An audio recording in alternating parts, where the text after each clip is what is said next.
It is a pleasure to be part of this event. The Prime Talk. This initiative aims to create a space for philosophical discourse, particularly for the students of Bulacan State University and of philosophy.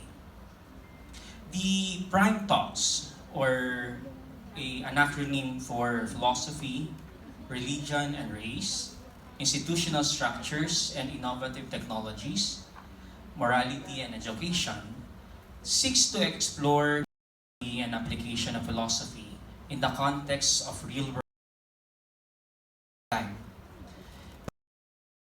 Stems from a relatively young but significant philosophy, which has been part of the College of Social Sciences for 19 years, which, by the way, the College of Social Sciences and Philosophy will be celebrating its 20th year of conception. Evolving from the Kakatoks, or Kwentuhan at Karunungan, the Bulsu celebration since 2019, and lecture series tailored to different generations and groups in the province. This initiative contributes to the establishment at Bulacan State, aimed at developing critical, creative, and caring thinking through a Bachelor of Arts of Philosophy. We heard other performances.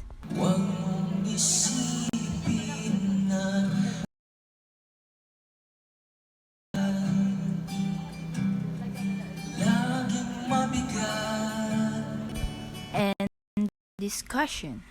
So, papasok lang yung self. No? Iniiksiyan ko na lang. Ano yung self, yung sarili? Ito lang naman tatlong tanong eh. Tanungin nyo sarili nyo, sino ako na? Nakilala mo, hindi. Saan ka pupunta? See? At the third one is, ano ang gagawin mo sa iyong buhay?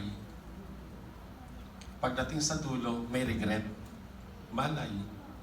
Ikaw ang gumagawa ng sarili mong daan. Huwag mong sisihin yung kapwa mo kung napahama ka kasi pinayagan mong mangyari ang isang bagay.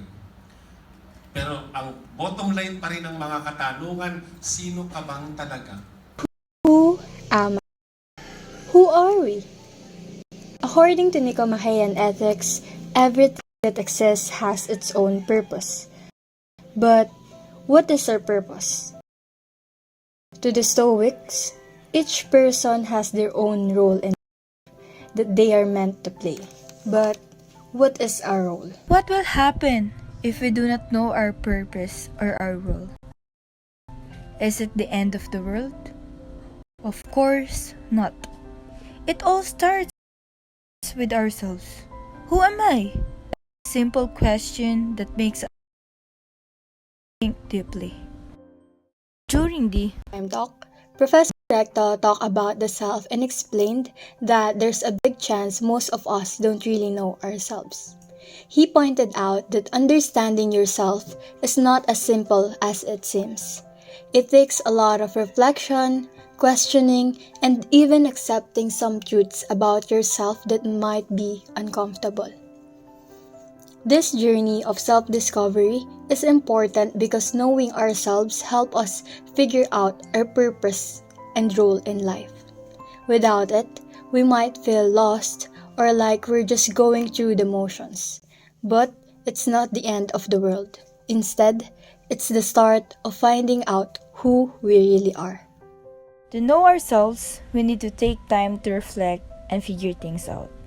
One way to do this is through meditation. Think deeply and connect with what's going on inside us. It's a way to see things more clearly, like what we value and what really drives us. When it comes to ethics, knowing yourselves matters because it's where all your choices come from. If you understand your own beliefs, strengths, and weaknesses, it's easier to make decisions that align with your values and to own up to those decisions. Being self-aware helps you live with integrity, and treat others with empathy. It shows that living a good life, an ethical life, always starts with understanding yourself first.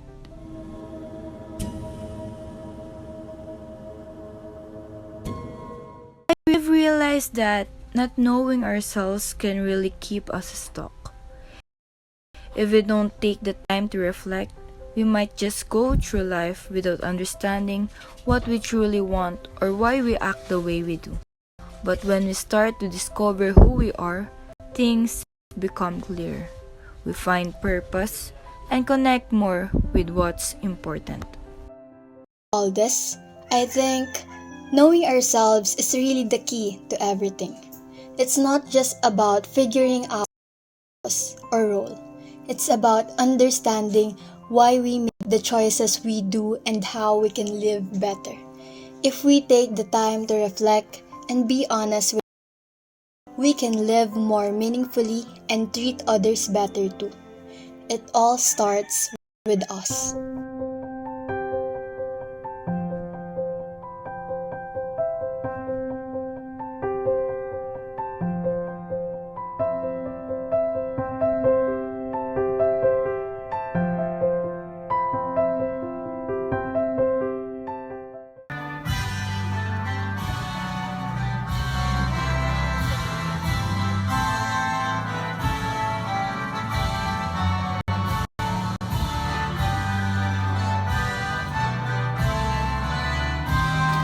Papasok tayo sa Johari Window, kung alam niyo yun, kung familiar kayo. Alam niyo yun? Johari Window. Itong aspeto na to, na isang kwadrado, sa sarili mo, alam ng lahat. Open yan.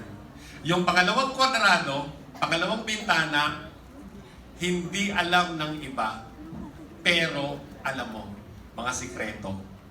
Yung pangatlong kwadrado, ito madalas may away. Pangatlong alam ng iba to, pero hindi mo alam. Madalas nandito yung away. Bakit? Sasabihin nila ganito, kasi hindi mo alam yun eh. Yung ika-apat na bintana, totally black out. Hindi mo alam, hindi rin alam ng iba. Yun ang kailangan mong diskubrihin. Dahan-dahan. So ano ibig sabihin? Kung ayaw mo mag-meditate, pero kailangan talaga yun yan, no? Matuto kang makinig. Pag sinabi sa'yo, ang pangit-react, humarap ka sa salamin. Scrutinize mo sarili mo. Ay, tama sila, pangit nga ako. Tanggapin mo talaga. Kasi may sinasabi sila sa sarili mo na nakikita nila. Nakikita nila. So, kailangan mong tanggapin. Check mo. Tama nga siguro sila, no? Ngayon, ang ginagawa ng marami, kinokontra mo kaagad. Kaya nawawala yung tinatawag na growth and development. Nawawala, kinokontra mo eh. O yan sama ng ugali mo. Hindi naman ako. Kontra ka ng kontra. Huwag mong kontrahin. Tumahimik ka lang. Then, try to reflect about yourself. Masama daw ugali ko. Palamura daw ako. Kasi talaga, ganun naman talaga yun eh. So, doon pa lang alam mo na eh, na may problema. You have to accept it. And gradually, kailangan mong baguhin. Patungo doon sa makakabuti. Maliwanag. So, dumating ang panganib, dumating ang bagabag, relax ka lang. Nagkaroon ka ng relasyon, nagkaroon ng problema sa relasyon, relax ka lang. Hindi laging maulan. Umaaraw din. Maghintay ka lang. Sisikat din ang araw. Pag hindi sumikat, hindi, pasensya. Sisikat pa rin yan, no? Okay? In the spirit of the self at the Prime Talk 2024. The theme for this event was connecting the disciplines using diversity through philosophy. Given this 13th day of December 2024 at the E-Library Amphitheater, Bulacan State University, City of Malolos, Bulacan.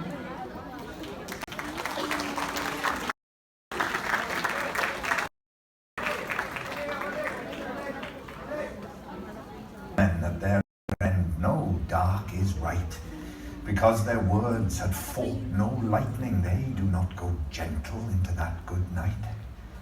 Good men, the last wave by, crying how bright their frail deeds might have danced in a green bay. Rage, rage against the dying of the light.